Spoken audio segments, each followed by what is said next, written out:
శనివారం నాడు తెల్లవారక ముందు తలంటు పోసుకుని నల్ల చీర నల్ల రవిక ధరించి శంకు చక్రములతో కూడిన 7 కొండల స్వామి తిరునామమునకు మట్టి ప్రమదలో 7 రంగులతో కూడిన వత్తిని వెలిగించి శశాస్త్రీయంగా స్వామిని పూజించి కమ్మని నువ్వుల చిమ్మిలి నైవేద్యం పెట్టి నీరాజనముతో వ్రతమును పూర్తి చెయ్యాలి. తిరిగి సాయంత్రం వరకు ఉపవాసం ఉండి స్నానము చేసి పసుపు చీర పసుపు రవిక ధరించి వ్రత విధానము సాగించి స్వామికి ఇష్టమైన చక్కెర లడ్డూలను నివేదనము చేసి నీరాజనమునిడి ఒక అతిథిని ఆహ్వానించి భోజనాదులతో సత్కరించి అతిథి భుజించి విడిచిన ఒక మెతుకును అమృతమస్తువని ఆరగించాలి.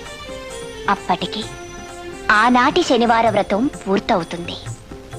ఈ విధంగా 7 శనివారములు వ్రతమును చేసినచో ఉద్దేశించిన సత్ఫలమును పొందగలరు.